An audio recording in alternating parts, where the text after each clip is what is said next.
Right now, we are going to see how we can gather emails for a certain company or a domain. Remember, people are always weak at security. If we manage to send some malicious program to someone working in a company, and they run that program, we got our way in.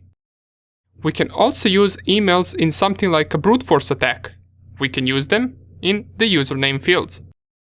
There are many ways this could be useful, but for now, let us just see how we can get them. Since emails are public information, we can test this on any domain we want. To get emails, we're going to check out two different options.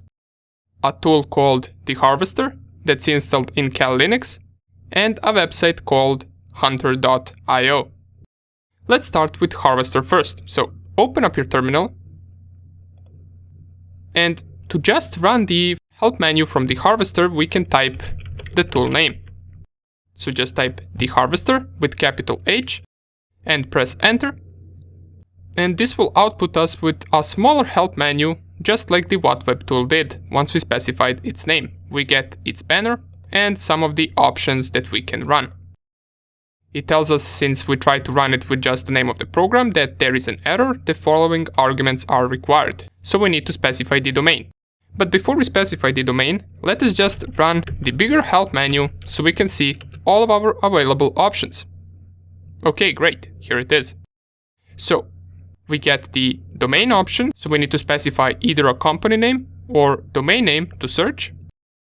This is the limit of search results, which is default equal to 500.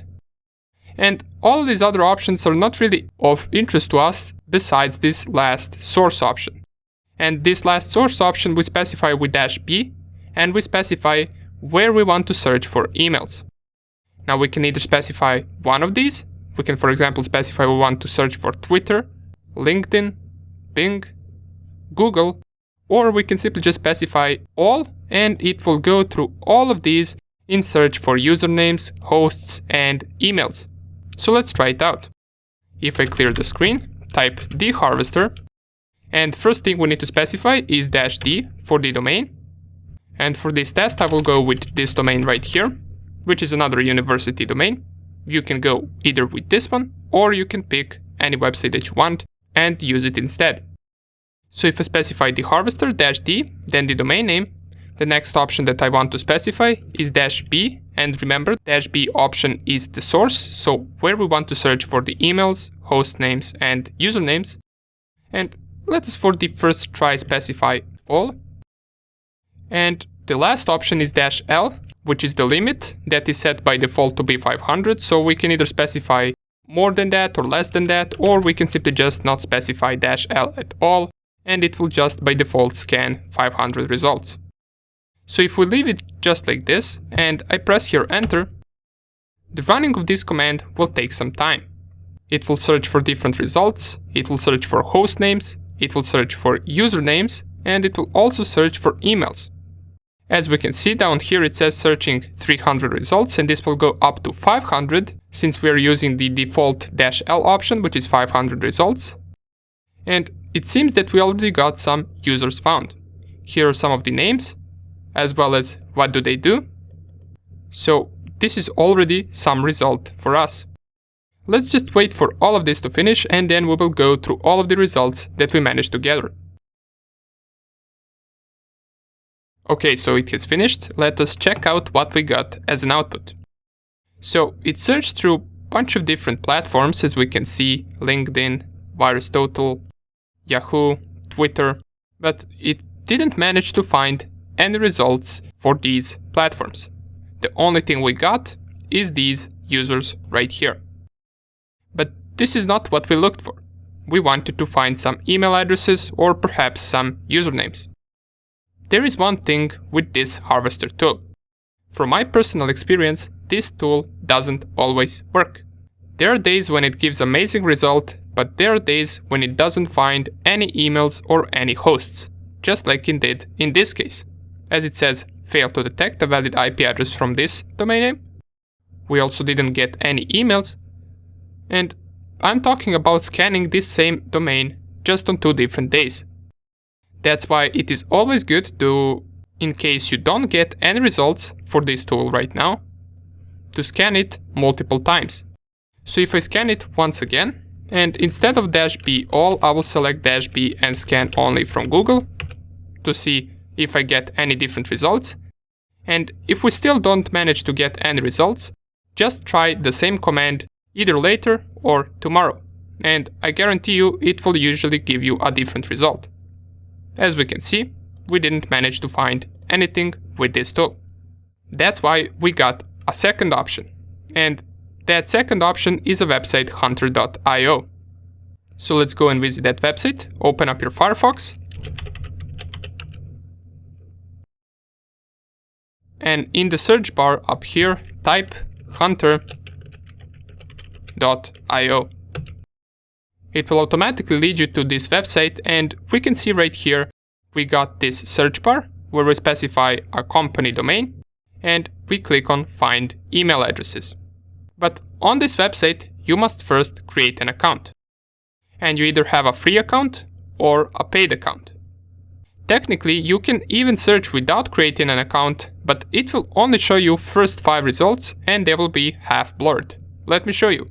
If I go here and type the same domain name that we used for Harvester, and let me just enlarge this a little bit so you can see in greater detail, and I click on find email addresses, it will show me first 5 results and they will all be blurred. Now you can technically try to figure out what these email addresses are, but they will be blurred nonetheless. And down here it also tells you how much results it managed to gather. It managed to gather 315 more results besides these 5 emails, and those results will be available if you get a paid account. With free account, however, let me show you how free account looks like. If I go in sign in, and I sign into my account, for you just go and create an account right here and sign in into your free account. Once you create an account, you should be able to have about 50 searches per month with a free account, as it says right here. So we got 0 out of 50, and these monthly requests reset in about 1 month. And as I mentioned, even with free account you also don't get all the results outputted, but at least the emails that it gives you are not blurred. Let's test it out. If I type the domain name that we used this entire video and click on search, right now I managed to get some of the results right here. So I get up to 10 results with its email addresses and with their names. So we got the name and we also got the email addresses. We get right here which pattern it used to find email addresses, and all of these email addresses are also split into different sections. So if I click on IT engineering, I will even get what type of work does this person do: project advisor, IT engineering, production engineering, technical editor, as well as their email addresses. We also get from which sources we managed to get these emails. And if I go to all right here and I remove this IT engineering, down here we will also get that there are 310 more results for this domain name. So it is completely up to you whether you think you should get paid version for this.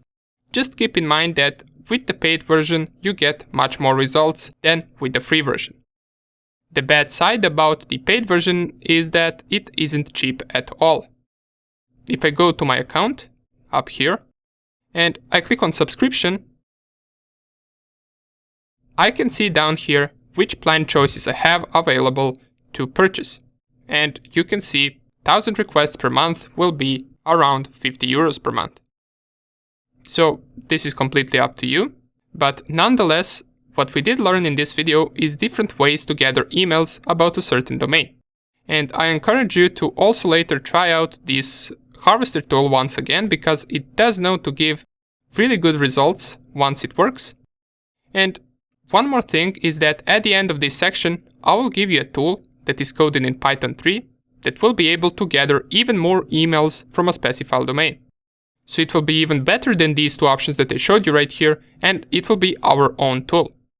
I will give you its code and also show you how to run it and how it works. Okay, good.